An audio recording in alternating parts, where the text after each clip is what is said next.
अल्हम्दुलिल्लाहि रब्बिल आलमीन वस्सलातु वस्सलामु अला रसूलिहिल करीम अम्मा बाद औज़ु बिल्लाहि मिनश शैतानिर रजीम बिस्मिल्लाहिर रहमानिर रहीम। ఓ అల్లాహ్, శాపగ్రస్తమైన సైతాను మార్గము నుంచి మాకు రక్షణను విముక్తిని ప్రసాదించు. అల్లాహ్, నువ్వు అనంత దయగలవాడు, అపార కృపాశీలుడు. సహోదరులారా, ముఖ్యంగా ఇక్కడకు విచ్చేసిన పెద్దలకు, విద్యావంతులకు, విద్యార్థులకు, పూర్వ ప్రజలకు మరియు విద్యార్థుల తల్లిదండ్రులకు మరియు ఇతర స్నేహితులకు ప్రతి ఒక్కరికి నా హృదయపూర్వక ధన్యవాదాలు. ముఖ్యంగా ఇంతకు నేను తెలుసా మీకు? నేను తెలుసా? నువ్వు చేతులు ఎత్తండి. అందరికీ తెలుసు.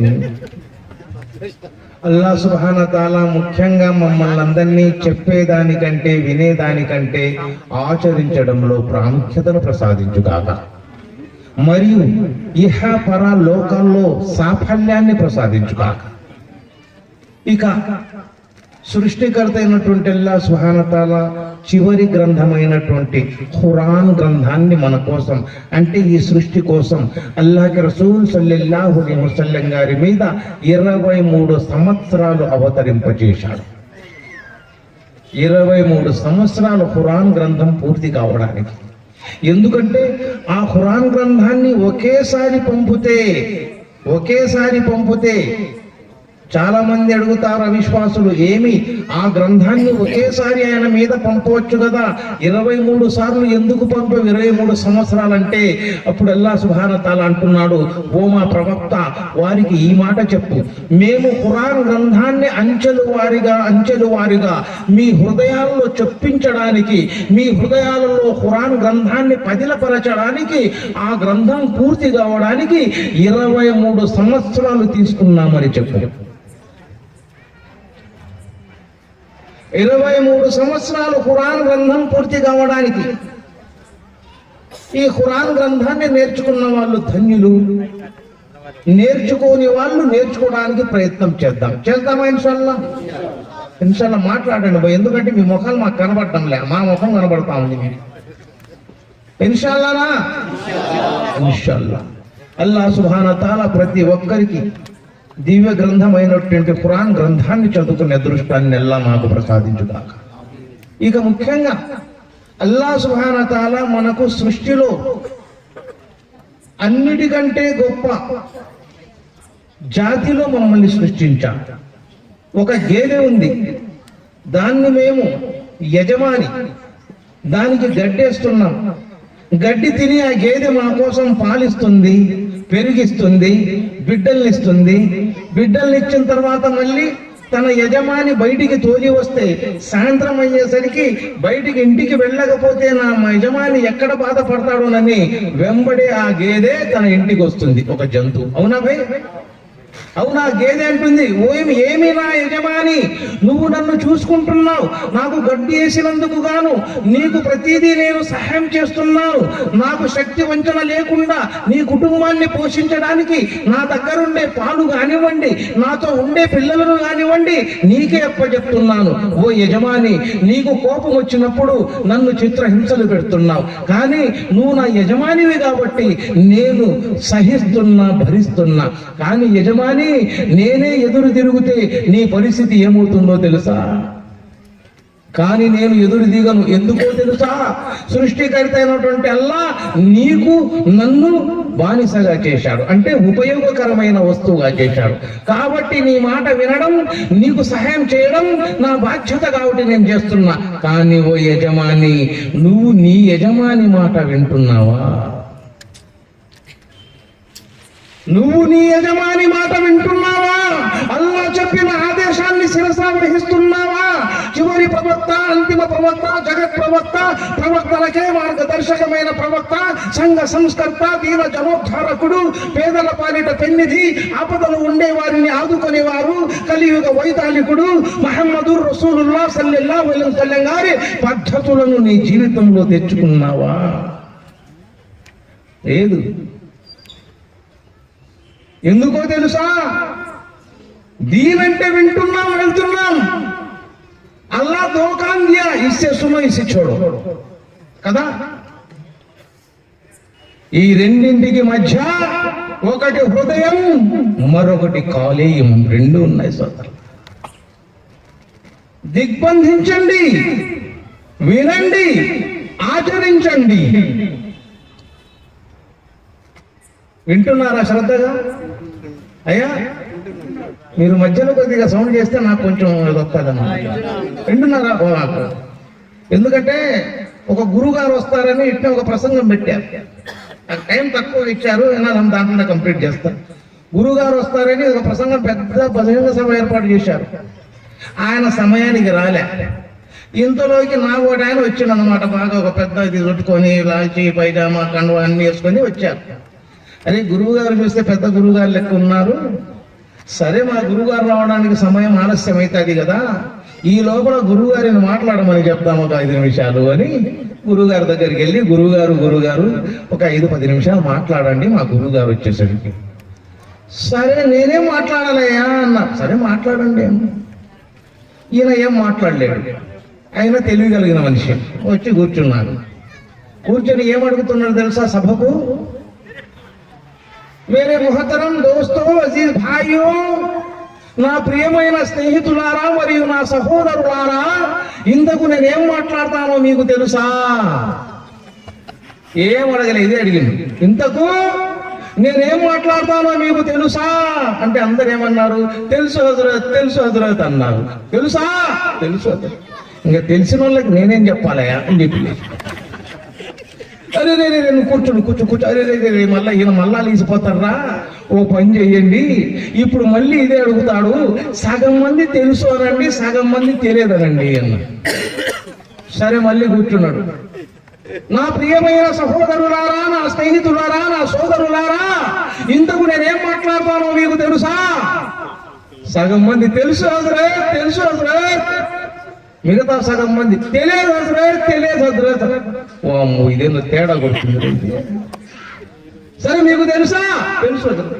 మీకు తెలియదా? తెలియదు హజరత్. ఓ పని చేయండి అయ్యా, తెలియని వాళ్ళు తెలిసిన వాళ్ళ దగ్గర తెలుసుకోండి, తెలిసిన వాళ్ళు తెలియని వాళ్ళకు చెప్పండి. ఇంతే. ఏముంది భయాలు? పుస్తకం లేచి వెళ్ళిపోయింది. మొత్తం మీద వాళ్ళకి పెట్టిపోయిండు, కానీ ఈయన మాట్లాడలే. అంటే వివేకవంతుడు ఈ విధంగా ఉంటారన్నమాట. అందుకోసమనే సృష్టికర్త అయినటువంటి అల్లాహ్ సుబ్హానహు వ తఆలా అంటున్నాడు, ఓ మానవ, నీకు మరణముతో కూడిన జీవితాన్ని ప్రసాదించాను. మరణం మృత్యువును నీకు తోడుగా పెట్టాను. ఈ రోజు కాకపోతే రేపు, ఈ నెల కాకపోతే వచ్చే నెల, ఈ సంవత్సరం కాకపోతే మరే సంవత్సరం, ఏదో ఒక చోట ఏదో ఒక పూట నువ్వు చస్తావు. అప్పుడు నువ్వు కట్టుకున్న భార్య, నువ్వు పెంచుకున్న ఆస్తులు, సంపాదించుకున్న స్థిర ఆస్తులు, నీకు తోడుకు ఉన్న స్నేహితులు, నీ కడుపున పెట్టిన బిడ్డలు, నీ ఎక్కలు, నీ తమ్ముళ్ళు, నీ దాయతులు, నీ బంధుజనము ఎవరూ నీ ఎంబడి రారు. ఒంటరిగా వెళ్ళావు, ఒంటరిగా వస్తావు. కాబట్టి ఓ మానవ్వా, నాకు భయపడి జీవితాన్ని గడుపు.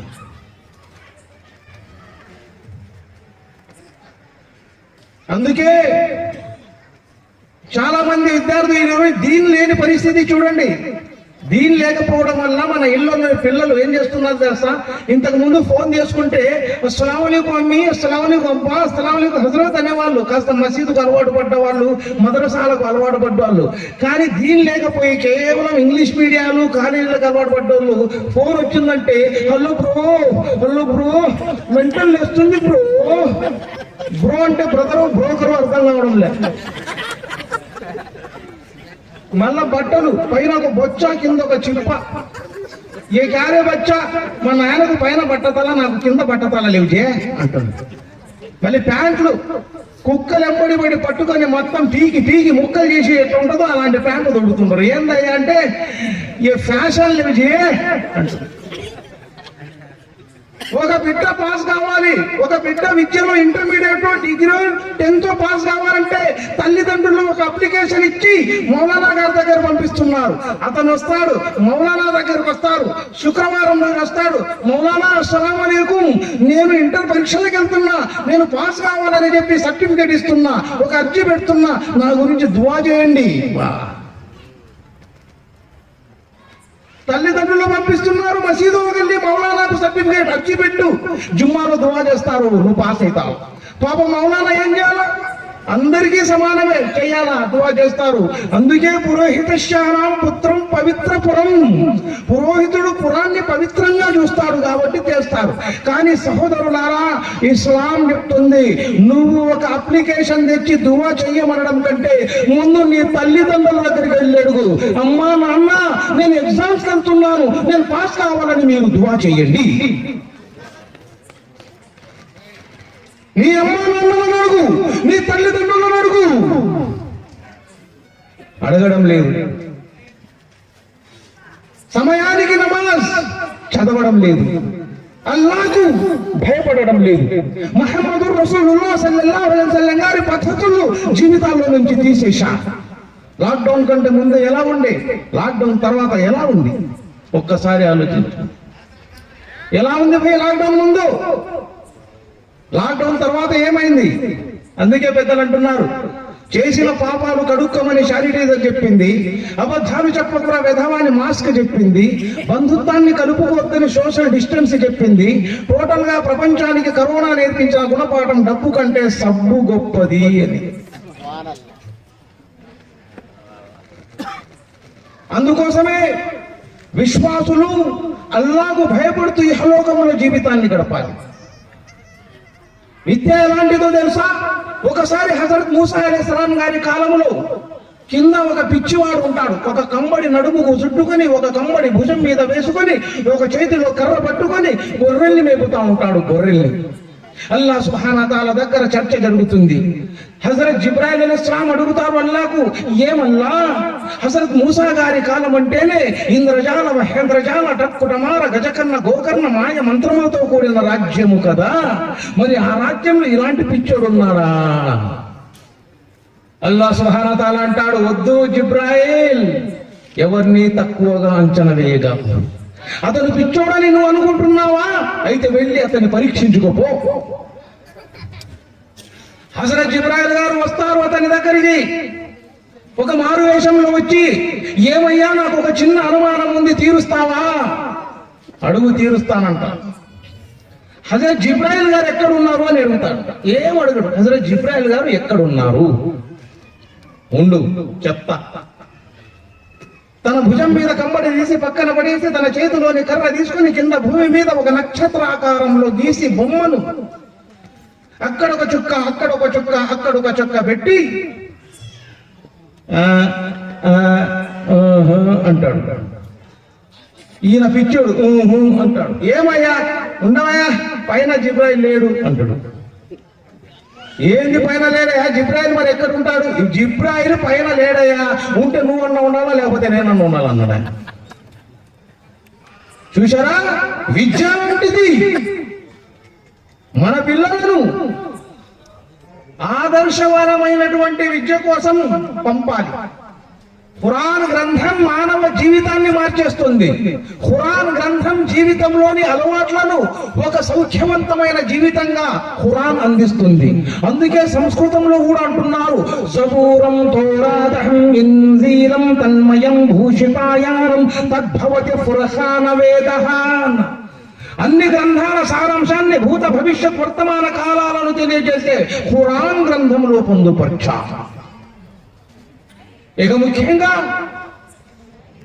చాలా మంది అల్లాను వదిలిపెట్టి ఇంకొక దగ్గరికి వెళ్తున్నారు.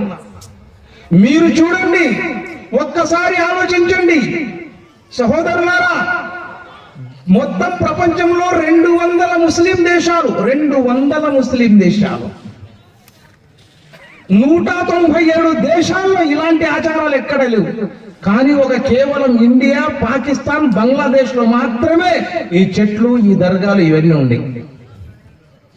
177 దేశాల కంటే పెద్ద ముసల్మాన్లం మేము. ఎవరు చెప్పినా ఒకటే చెప్తారు, షిర్కుకు దూరంగా ఉండండి, అల్లాను వదిలి ఇంకొకరిని ఆరాధించకాకండి. అనంత దయగలవాడైనటువంటి అల్లా అందరికీ కూడా అతి చేరువలో అతి దగ్గరలో ఉన్నాడు. ఇక ముఖ్యంగా అల్లా సుబ్హానహు వ తఆలా మనకిచ్చిన వరాలలో అత్యుత్తమమైన వరం స్త్రీ, ఓమన్, నిసా, స్త్రీ. చాలా మంది ఏం చేస్తారంటే ఆడపిల్ల పుట్టిందనుకోండి, అబద్ధాలు చెప్పకురా వెధవా ఆడపిల్లలు పుడతారు అంటారు. అవునా భయ్? చెప్తారా లేదా? ఉదాహరణకు మన అమ్మ ఉందనుకోండి, అంటే కొడుకు తరఫున తల్లి ఉందనుకోండి, వాని కొడుకు గినక ఆమె కొడుకు ఆడపిల్ల పుడితే, ఆమె కొడుకు గినక ఆడపిల్ల పుడితే వెళ్ళి కోడలు ఎరుస్తుంది, ఏమే పోయి మొదటి బిడ్డ ఆడపిల్లకి ఇచ్చినావు, నా వాడు ఎక్కడ కష్టం పడి సంపాదించి పెళ్లి చేస్తాడే అని ఆమె మీద ఎగురుతుంది, కోడలి మీద. అవునా అవునా కాదా? నా కొడుకు ఎక్కడి నుంచి తెచ్చి పెళ్లి చేస్తాడే, పోయి దరిద్రాన్ని కన్నావు, అదే మగ పిల్లని కని ఉంటే వాడు వచ్చేటప్పుడు ఇంత లప్ప తీసుకొచ్చి నాకు పెడతాడే. అదే ఒకవేళ కూతురు ఆడపిల్లని కన్నదనుకోండి, ఈమె కూతురు ఆడపిల్లని కన్నదనుకోండి, అబ్బా మీరు నవాసికి తెచ్చి అబ్బా అని తెచ్చుకుంటారు. ఎందుకు తెలుసా? పెళ్లి చేసేది కూతురు కాదుగా, అల్లుడు. అది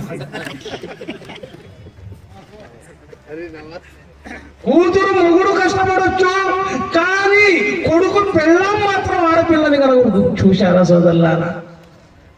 చాలా మంది అంటారు ఆడపిల్ల పుడితే దరిద్రం, ఆడపిల్ల పుడితే కష్టం, ఆడపిల్ల పుడితే పెళ్లిళ్ళు చేయలేము అని. కానీ సోదరులారా, ఇస్లాం ఏం చెప్తుందో తెలుసా? ఆడపిల్ల పుట్టడం దురదృష్టం కాదు, ఎంతో అదృష్టం చేసుకుంటేనే ఆడపిల్ల పుడుతుంది.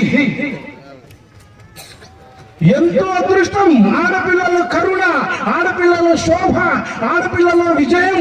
ఆడపిల్ల ఇంట్లో తిరుగుతూ ఉంటే అల్లా సుబ్హానహు వ తఆలా ఆమె ద్వారా ఇంట్లో రహమత్ని ప్రసాదింపజేస్తాడు. తనకు వయసు వచ్చింది, పెళ్లి కాలేదు, పెళ్ళేంత వరకు తన ప్రేమను తన కుటుంబం కోసం అర్పిస్తుంది ఆ ఆడపిల్ల. తండ్రి బయటికి వెళ్ళి తొందరగా రాకపోతే అమ్మని అడుగుతుంది, అమ్మ నాన్న ఇంకా రాలేదు, ఫోన్ చేయమ్మా ఎక్కడున్నాడు. సోదరుడు పనికి పోయి రాకపోతే అమ్మని అడుగుతుంది, అమ్మ అన్నయ్య బయటికి వెళ్ళాడు ఇంకా రాలేదు, ఎక్కడున్నారో చెప్పు, ఫోన్ చేయమ్మా అని తల్లిని అడుగుతుంది.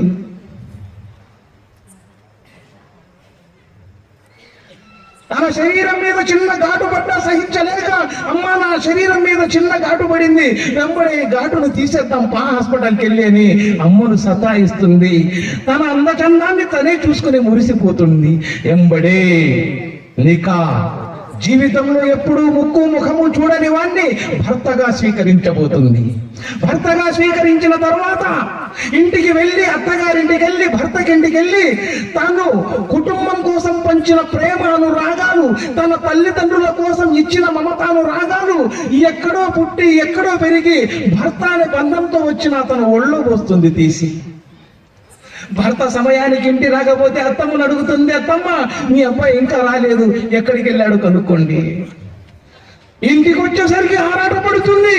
భర్త కంటికి కనపడంగానే తన కోసం ఏమైనా చేయడానికి సిద్ధపడుతుంది ఆ భార్య. తల్లి కాబోతుంది. 2 కేజీల సంచి ఒక చేతిలో పట్టుకొని తీసుకుని వెళ్తూ ఉంటే ఆ చెయ్యి బరువు వచ్చి ఒక చేతిలో నుంచి మరో చేతిలోకి మార్చుకుంటూ వెళ్తాం. అవునా? కానీ సహోదరులారా, 2 కేజీల పిండాన్ని గర్భంలో పెట్టుకొని ఒక చేత్తో ఇంటి పని, మరో చేత్తో వంట పని చేసుకుంటుంది కాబోయే తల్లి. మళ్ళీ బంధువులు అడుగుతారు, ఏమమ్మా నువ్వు నిండు గర్భవతివి, మధ్యాహ్నం పూట భోజనం చేసి నిద్రపోయావనుకో నీ కడుపులో ఉండే బిడ్డకు ప్రమాదం, నిద్రపోగాకు. సహోదరులారా, ఆ కాబోయే తల్లి ఎంతో ఆకలితో ఉండి మధ్యాహ్నం పూట భోజనం చేస్తే కళ్ళు మూతలు పడుతుంటాయి ఆమెకు. అయ్యో నేను నిద్రపోతే నా కడుపులో ఉండే బిడ్డకు ప్రమాదం అంటాని ఆ తల్లి కళ్ళు తెరుచుకొని అలా ఇలా తిరుగుతుంటుంది. నా బిడ్డ ప్రపంచాన్ని చూడాలి, నా వల్ల నా బిడ్డకు ఎలాంటి అపాయం రాకూడదు అని చెప్పి ఆ తల్లి నిద్రపోకుండా కళ్ళు కాయలు కాసుకొని అలాగే కూర్చుంటుంది. హాస్పిటల్ తీసుకెళ్లారు. ప్రసవ సమయం వచ్చింది. కడుపులోని బిడ్డ అడ్డం తిరిగాడు. డాక్టర్ వచ్చి భర్తను అడుగుతున్నాడు, ఏమయ్యా నీ భార్య కడుపులో బిడ్డ అడ్డం తిరిగాడు, ఇద్దరులో ఎవరో ఒకళ్ళే బతుకుతారు, నీకు భార్య కావాలన్నా బిడ్డ కావాలన్నా చెప్పు అంటే మనం ఏం చెప్తాం సోదరులారా? ఏం చెప్తాము చెప్పండి? భార్య కావాలన్నా బిడ్డ కావాలంటే ఏం చెప్తాం చెప్పండి? భార్య కావాలంటాం. భార్య కావాలంటాం. డాక్టర్ గారు, నా బిడ్డ పోయినా పర్వాలేదు, నా భార్య నాకు కావాలి, అవసరమైతే నేను మళ్ళీ బిడ్డల్ని పుట్టించుకుంటానంటాడు. అవునా సోదరులారా? కానీ ఇదే మాట ఆ కాబోయే తల్లికి వెళ్ళి అడుగుతాడు ఆ డాక్టరు, ఏమమ్మా నీ కడుపులో బిడ్డ అడ్డం తిరిగినాడు, బిడ్డ బతకాలంటే నువ్వు చేస్తావు, నువ్వు బతకాలంటే బిడ్డ చేస్తాడు, ఇద్దరు ఎవరు కావాలమ్మా అంటే ఆ కాబోయే తల్లి ఏమంటుందో తెలుసా సోదరులారా? పెళ్లి కాక ముందు శరీరం మీద చిన్న ఘాటు పడ్డా సహించలేని ఆ కన్నె పిల్ల పెళ్ళైన తర్వాత తల్లి ఏ సమయంలో ఏమంటుందో తెలుసా? డాక్టర్ గారు, నేనేమైనా పర్వాలేదు, నా బిడ్డ బ్రతకాలా, అవసరమైతే నా కడుపును చీల్చి నా బిడ్డను బయటికి తీయండి. ఎంత ప్రేమ సోదరులా! తన బిడ్డ కోసం ఆ తల్లి పడే తపన భర్తను కూడా కాదని నేనేమైనా పర్వాలేదు, నా బిడ్డ ఈ ప్రపంచాన్ని చూడాలి, నా బిడ్డ కోసం నేను ఏమైనా కలుగుతానని చెప్పి ఆ తల్లి ఎంత బాధపడుతుందో తెలుసా? ఒకవేళ మామూలు ప్రసవం అయితే ఒక ఎముక ఇరుగుతే ఎంత నొప్పి బాధ ఉంటుందో, ఒకేసారి 23 ఎముకలు విరిగితే ఎంత నొప్పి ఎంత బాధ ఉంటుందో ఆ బిడ్డను ప్రసవించేటప్పుడు ఆ తల్లి ఎంత బాధపడుతుంది సోదరులారా? బాధపడుతూ ఏడుస్తూ ఆ బిడ్డ ఒక్కసారి బయటికి రాగానే బిడ్డ ఏడుపు విని తను పడ్డ కష్టాలన్నీ మర్చిపోయి ఆ బిడ్డ వైపు చూసి ముసి నవ్వులు నవ్వుతుంది ఆ తల్లి. అలాంటి తల్లిని ఈ రోజు మనం ఏం చేస్తున్నాం? తల్లిని పట్టించుకోవట్లేదు. మనకేదన్నా బాధ వేసింది, ఒక యాక్సిడెంట్ అయింది, కాలు విరిగింది, చెయ్యి విరిగింది, హాస్పిటల్లో పడి ఉన్నాం, మన కోసం మమ్మల్ని కడుపులో పెట్టి పోషించి పెద్ద చేసినటువంటి తల్లి ఏడ్చిందంటే అందులో పెద్ద ఆశ్చర్యం లేదు సోదరులా. తల్లి కాబట్టి ఏడ్చింది. కానీ ఎక్కడో పుట్టి ఎక్కడో పెరిగి నికా అనే బంధంతో భార్యగా మా దగ్గరికి వచ్చి తన భర్తకు కష్టం జరుగుతుంది, తన భర్తకు యాక్సిడెంట్ అయిందని చెప్పి ఆ భార్య అన్నం నీళ్లు వదిలి తన భర్త కోసం ఆరాటపడుతుంది. ఆమె భార్య అంటే అల్లాహ్ సుబ్హానహు వ తఆలా స్త్రీలలో మాకు ఎంత గౌరవాన్ని ప్రసాదించాడు చూడండి. తల్లిగా కడుపులో పెట్టి పోషించే తల్లి, కళ్ళకు పెట్టుకొని కాపాడుకునే భార్య. కాబట్టి సహోదరులారా, ఇవన్నీ కూడా మనకు అల్లాహ్ సుబ్హానహు వ తఆలా ఇచ్చినటువంటి వరాలు. కాబట్టి మనం తల్లిదండ్రుల్ని గౌరవించండి, భార్యను ప్రేమించండి. చేద్దామా ఇన్షాల్లాహ్? సో అందుకోసమే కాబట్టి ఇన్షాల్లాహ్ మాకు చెప్పిన టైం కూడా అయిపోయింది. సో అల్లాహ్ సుబ్హానహు వ తఆలా మీకు నాకు అందరికీ చెప్పేదానికంటే వినేదానికంటే ఆచరించడంలో ప్రాముఖ్యతను ప్రసాదించుగాక. మరియు ముఖ్యంగా ఒకటి, ఏదో వచ్చామా పోయామా, వచ్చేటప్పుడు టోపీ పెట్టుకున్నామా, పోయేటప్పుడు జోబులు పెట్టుకున్నామా అని కాకుండా కాస్త టోపీ అన్న పక్కన పెట్టుకోండి. ఒక ముసల్మాన్లం అనే గుర్తన్న ఉంటుంది. ఐడల్ ఒకటి, మసీదుకి వచ్చినప్పుడు టోపీ, బయటికి వెళ్ళేటప్పుడు టాపీ. ఓ ముసల్మాన్కి ఎప్పుడు కిరీటం లాంటిది టోపీ. ఇంతకు ముందు నేను ఎప్పుడు చెప్పినా ఇవే మాటలు చెప్తున్నా. ప్రసంగాలు వింటారు, ఇళ్ళకి వెళ్ళిపోతారు, అబ్బా జిత్తా ఖయ్యా చిత్తా సోయా. ఏముంది? ఆచరణ కావాలి. చేద్దామా ఇన్షాల్లాహ్? ఇన్షాల్లాహ్. అల్హమ్దులిల్లాహ్.